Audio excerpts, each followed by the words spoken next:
Assalamu alaikum, welcome to the NK show, and today I'm going to be talking about how not to lose yourself in a marriage. So today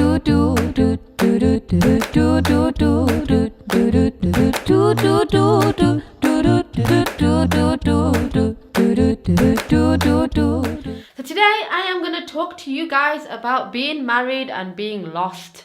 And it sounds crazy because we get married because we want our partners and we want love and we think that, we're joined at the hip and everything's going to be okay and he's going to love us forever and ever and ever.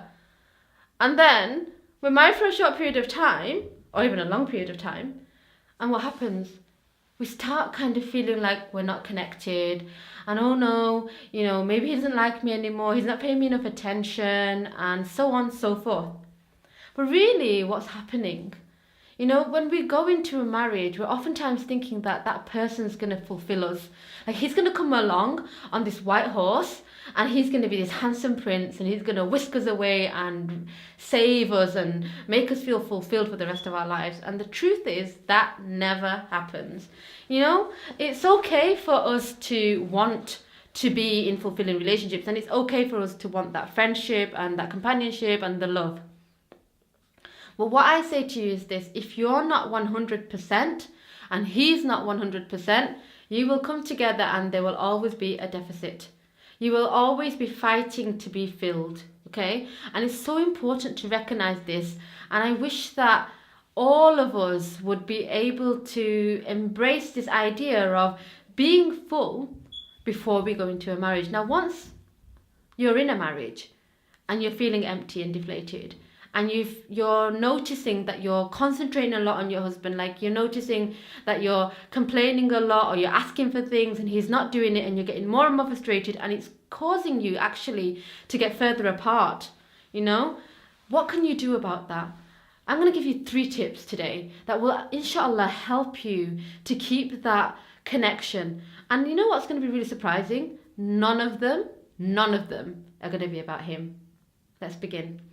Number 1, whenever you're feeling low or like, you're not getting enough attention, enough love, look within. Look within yourself and see where you were when you first felt that way. And also look back at a time where you did feel full, where you did feel like you were fulfilled and energized and happy. And think about who you were back then. What were you doing? And you know what? Big chances are you're probably not doing the things that you were doing then. Oftentimes when we're most happy and most confident is when we're doing things for ourselves. We've got interests, we've got hobbies. We're not focusing on him. He's a part of, having a fulfilled relationship. But in order for us to have that fulfilled relationship, we have to be full ourselves. And you do that by finding interests, hobbies, things that you enjoy, and not looking for approval of him. Do it because you enjoy it. Before you met him, before you got married, were you not doing things? Of course you were. You were probably independent and happy and working and all the rest of it. And then we get married and we start having children and life goes on and we see that he's continuing to be out in the world, but your life changed. So it's so important to remember who you are. Remember what you liked, remember what you disliked, and go out and find something. And oftentimes, because we've not done it for so long, we think, well, I don't know what I want. Find something small. Find something really small that, you can do that makes you feel good. And do that. So that's number 1. If you're feeling lost and in this marriage where you're kind of feeling stuck, go out and find something for yourself. Number 2 is reconnect with dua. Okay? Because when we look for significance of others, oftentimes it's because, our connection with Allah subhanahu wa ta'ala might have, deflated a little bit, or we might be feeling like, they're the focus of our attention. Nowhere ever in our lives should another human being be the focus of everything. Because it will be so debilitating for you to have to rely on them to give you this kind of reassurance all the time. Nobody wants to do that. Human beings, we hate neediness. We hate people who want from us. We kind of go away from them. But Allah subhanahu wa ta'ala loves neediness. Allah subhanahu wa ta'ala loves us to ask. So what I would say is rethink about where your du'as are at. Get fired up about them. Get excited. Set yourself a goal, a mission, something new that you want to do. You don't have to tell him, you don't have to tell anybody. Do it for you. Regain that confidence in you and go out and do it. And ask of Allah. And have those little whispers in the middle of the night in tahajjud where you're just talking to Allah and you're telling him about your dreams and your hopes and your fears. Because you'll notice something really amazing happen.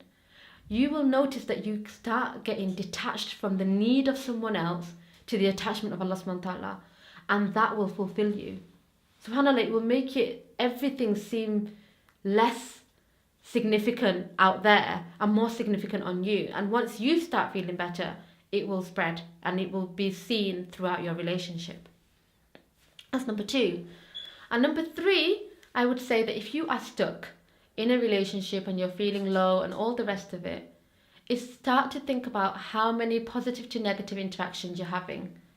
Oftentimes in relationships, because we've been living with the person for so long, we just get into habits, things that we do that we don't even realize. Oh, have you picked up your socks? You haven't put the cleaning away. You didn't put the bins out, those dreaded bins. Oh my gosh.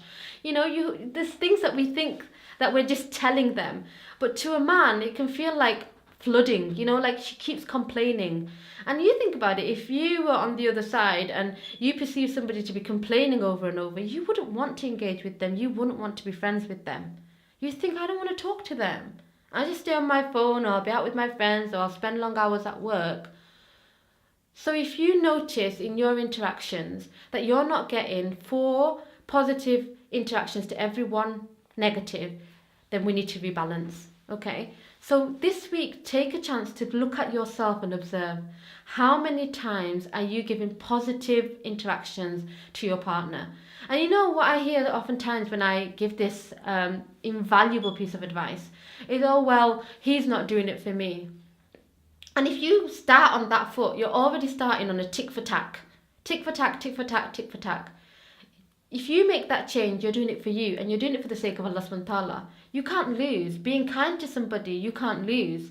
Being considerate, giving somebody praise, giving somebody appreciation is all from Allah subhanahu wa ta'ala. It's amazing to do that. And you'll get rewarded if your intention is right.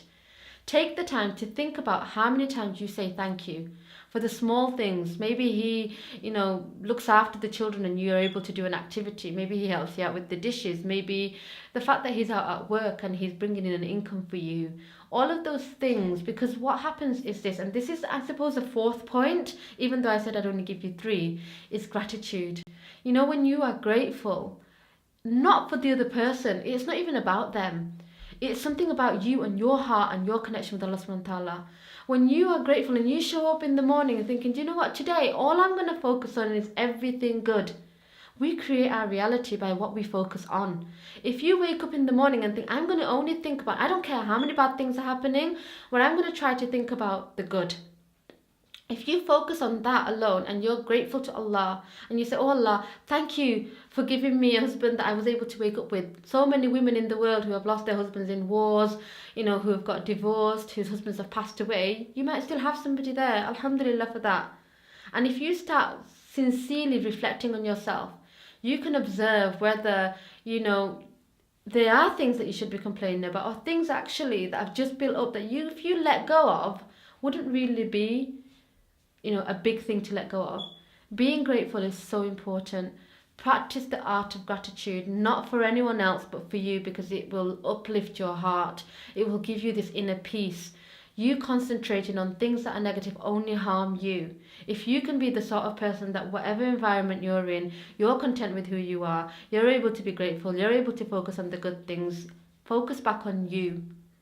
If ever you're having a problem in your relationship, focus back on you. Jazakallahu khairan for listening. I hope that this video was beneficial. If you liked it, give me a big like down below, thumbs up, and subscribe to my channel. Jazakallahu khairan. Until next time, Assalamu alaikum.